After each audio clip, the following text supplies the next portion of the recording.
Good morning, children. This is Varuna Sharma, and now we are going to discuss blood pressure. It is the part of life process, circulatory system और transportation system. उसका ये part है class 10th का. तो आज हम discuss कर रहे हैं व्हाट इज़ ब्लड प्रेशर क्या है, किस तरीके से उसको मेज़र किया जाता है. तो देखिए, ब्लड प्रेशर क्या है कि जो हमारी बॉडी में जो ब्लड वेसल्स हैं, arteries, veins and capillaries, so arteries की वॉल के ऊपर, फिर से देखें, आर्टरीज की वॉल के ऊपर जितना भी प्रेशर ब्लड एक्सर्ट कर रहा है, दैट इज़ ब्लड प्रेशर. फिर से देखिए, आर्टरीज की वॉल के ऊपर जितना भी प्रेशर ब्लड एक्सर्ट कर रहा है, that is blood pressure. So blood pressure exerted by blood on the wall of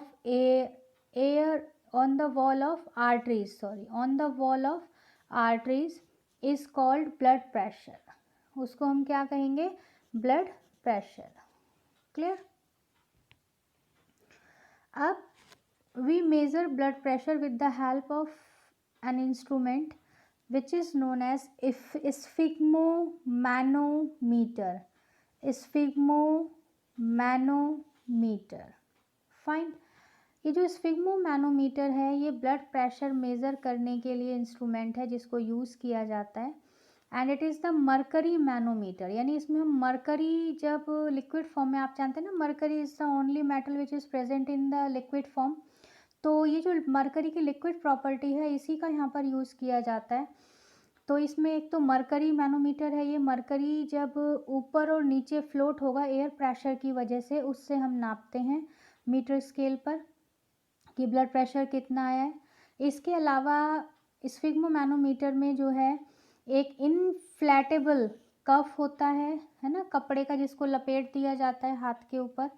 फिर एक जो है कंप्रेसिबल रबर बल्ब होगा, है ना, कंप्रेसिबल, जिससे हम अगर लें तो हाथ में डॉक्टर लेके इस तरीके से उसको पुश करता है, तो वो एक रबर बल्ब होगा कंप्रेसिबल.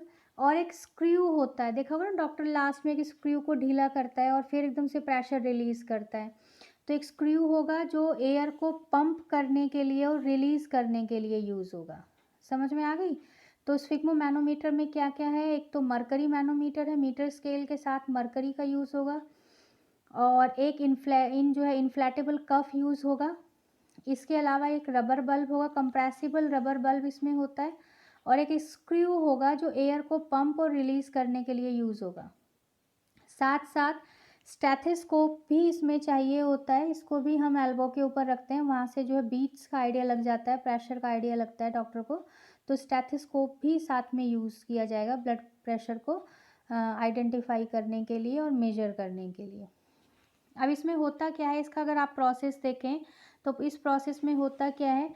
और देखिए, rubber cuff is wrapped around a upper arm just above the elbow. Elbow जो है उसके बिल्कुल ऊपर, ठीक है, एल्बो के बिल्कुल ऊपर. यहाँ पर आप इस फिगर में देख सकते हैं कि ये एल्बो है. एल्बो के बिल्कुल ऊपर जो है, यहाँ पर ये रबर कफ, इन्फ्लेटेड जो रबर कफ है, इसको यहाँ पर इन्फ्लेटेड को यहाँ पर ये लगा दिया गया है. यहाँ से ये आप इसका जो है वायर है इसका, मतलब एक ट्यूब है जिसमें से एयर पास होगी और इस रबर क्लफ के अंदर एयर भरनी शुरू हो जाएगी.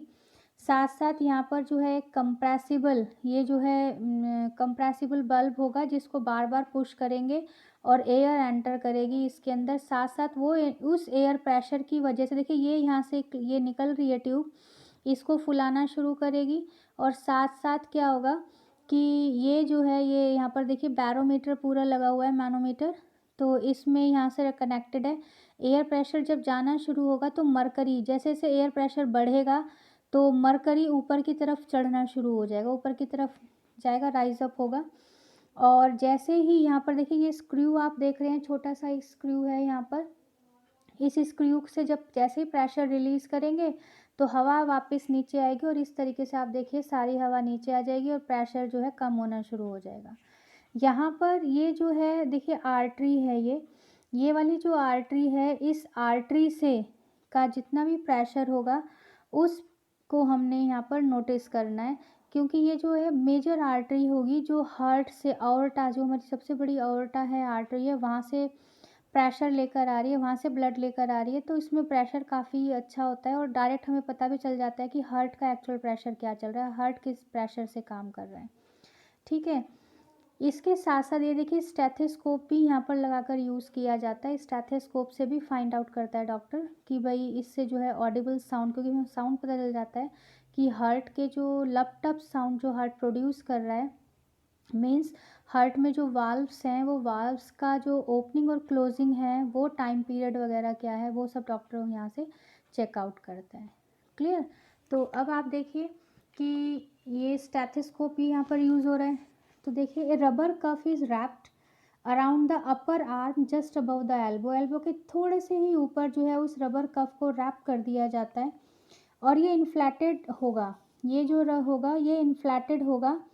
साथ साथ डायफ्राम ऑफ स्टेथोस्कोप, जो स्टेथोस्कोप है उसका जो डायफ्राम होता है नीचे से जो ये राउंडेड पार्ट होगा फिर ये ट्यूब से निकल जाती है, तो ये जो होगा डायफ्राम उसको भी वहीं पर रख दिया जाता है क्योंकि यहाँ पर ब्रैकियल आर्टरी है। इस ब्रैकियल आर्टरी जो होगी यहाँ से हम नापते हैं ब्लड प्रेशर कितना है, और जैसे ही हम एयर को धीरे धीरे, पहले तो एयर को हम पंप करेंगे, जो भी हमने कंप्रेसिबल रबर बल्ब है उसको रेगुलर जो है कंप्रेस करेंगे, एयर एंटर करेगी ट्यूब में और फूलना शुरू हो जाएगा ये रबर कफ, और हम जो इसके फूलते ही जो है मैनोमीटर ऊपर की तरफ राइज करेगा, मरकरी राइज करेगा और रीडिंग ले लेते हैं डॉक्टर।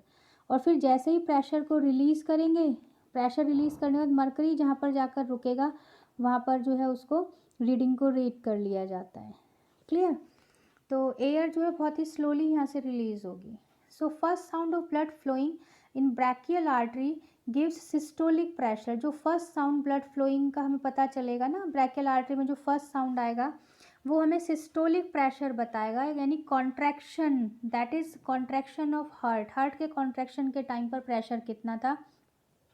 और नॉर्मल ये जो होता है systolic pressure that is 120 millimetre of H G, 120 millimetre of H G होगा।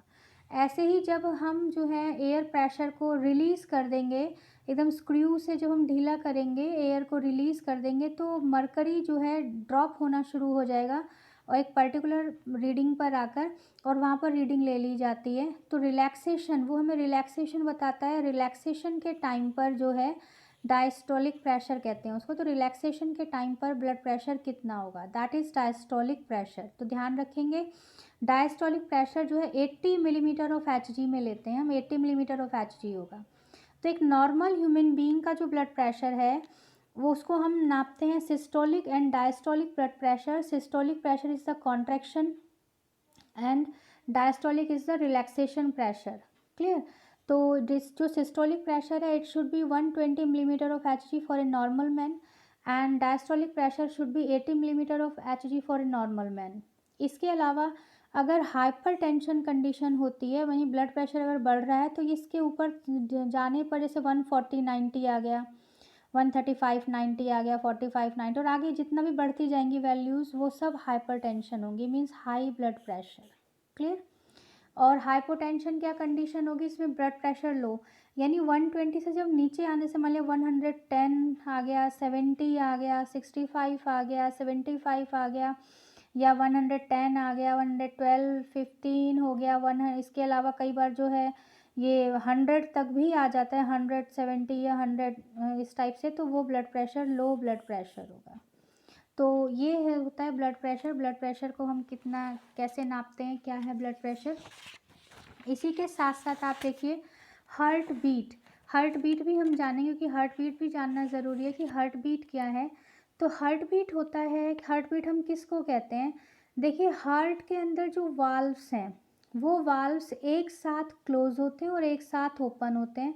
तो उसके क्लोजिंग और ओपनिंग से हार्ट के अंदर जो systole that is contraction create हो रहा है, या डायस्टोल यानी एक्सपेंशन क्रिएट हो रहा है, रिलैक्सेशन आ रहा है, उस वक्त इनका जो रिदमिक होगा, रिदम होगा, यानी कितने टाइम बाद एक सिस्टोल और डायस्टोल के बीच का टाइम इंटरवल क्या है, कितने टाइम बाद जो है हार्ट में कॉन्ट्रैक्शन हो रहा है, कितने टाइम बाद जो है डायस्टोल हो रहा है, और एक्चुअल में अगर मैं कहूँ तो कितने टाइम बाद जो हार्ट वाल्व्स हैं वो वाल्व्स ओपन हो रहे हैं और क्लोज हो रहे हैं, that is systole and diastole, अगर हम मोटे तौर पे ले तो इनका जो रिदमिक कॉन्ट्रैक्शन है यानी रेगुलर जो है कितने टाइम बाद ये आ रहे हैं, दैट इज़ हार्ट बीट, उसी को हम कहते हैं हार्ट बीट। और ये जो हार्ट बीट है इसका अगर हम नॉर्मल ह्यूमन बींग्स में लें तो 70 टू 72 यानी 70 से 72, 70 से लेकर 72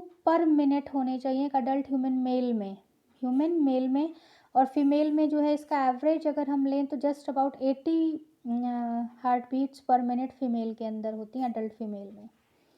और हार्ट बीट को जो हम साउंड को सुना जाता है उसको जो हम मेज़र करते हैं वो उसके लिए यानी उस साउंड को सुनने के लिए यानी वाल्व्स की ओपनिंग क्लोजिंग को सुनने के लिए हम जो इंस्ट्रूमेंट यूज़ करते हैं दैट इज़ स्टेथोस्कोप। डॉक्टर लगा के रखते हैं ना कान में, तो वो स्टेथोस्कोप के हेल्प से इसको सुना जाता है हार्ट साउंड को। क्लियर। इसी के साथ साथ अब हार्ट साउंड की बात आई है तो हार्ट के अंदर दो साउंड प्रोड्यूस होती हैं जिसको हम कहते हैं धक धक। धक धक नहीं है वो, दैट इज़ लब डब साउंड होगी। तो वो जो लब और डब साउंड होंगी वो साउंड्स जो हैं वाल्व्स के ओपनिंग और क्लोजिंग की वजह से क्रिएट होती हैं और उनको हम कहते हैं लब और डब साउंड। तो फर्स्ट साउंड होती है लब साउंड। ये लब साउंड लो पिच्ड साउंड होगी और ऐसे माने आप जैसे सपोज़ अगर ये हम हार्ट ले रहे हैं तो हार्ट में जो ऊपर वाले अगर हम लें तो 4 इसके चैम्बर्स हो गए। तो जैसे मान लिया ये तो हो गया लेफ्ट ऑरिकल, ये हो गया लेफ्ट वेंट्रिकल, ये हो गया राइट ऑरिकल और ये हो गया राइट वेंट्रिकल, है ना। तो यहाँ पर होंगे दोनों चैम्बर्स के बीच में वाल्व होगा, यहाँ पर भी होगा, तो ये होगा बाइकस्पिड वाल्व और ये होगा ट्राइकस्पिड वाल्व। तो ये बाइकस्पिड और ट्राइकस्पिड वाल्व्स के ओपनिंग और क्लोजिंग से, तो जैसे ये क्लोज़र होंगे ना, ध्यान दें आप, closure of bicuspid and tricuspid valve से जो होगा ये साउंड प्रोड्यूस होता है first sound, that is lub sound. Clear. और साथ साथ जो सेमी लूनर वाल्व्स प्रेजेंट होंगे यहाँ कॉर्नर्स पर होते हैं जनरली, तो जो सेमी लूनर वाल्व्स होंगे इन सेमी लूनर वाल्व्स के क्लोजिंग से, क्लोजर से, ठीक है, simultaneous closure of semilunar valves एक साथ ही होंगे यानी एक साथ तो ये क्लोज होंगे और एक साथ ही सेमी लूनर वाल्व्स क्लोज होंगे। तो जो सेमी लूनर वाल्व्स क्लोज होंगे इनके साथ एक साथ बंद होने से जो साउंड डेवलप होगी that is high pitched shorter duration sound और इसको हम कहेंगे dub sound, that is dub sound. तो लब डब साउंड होगी जो कि हार्ट बीट को बताती है। दो साउंड है हार्ट बीट में, लब साउंड एंड डब साउंड। लब sound is the closure of लब sound creates due to the closure of bicuspid and tricuspid valves. It is low pitched sound of longer duration. Clear. And dub sound is the result of simultaneous closure of semilunar valves. It is high pitched and of shorter duration. Okay, this sound is high pitched sound and it is of shorter duration. Fine. तो आज की इस video में हमने blood pressure and heart beat के बारे में जाना। आई होप आपको समझ आ गया होगा बेटा, तो स्क्रीनशॉट भी ले लें।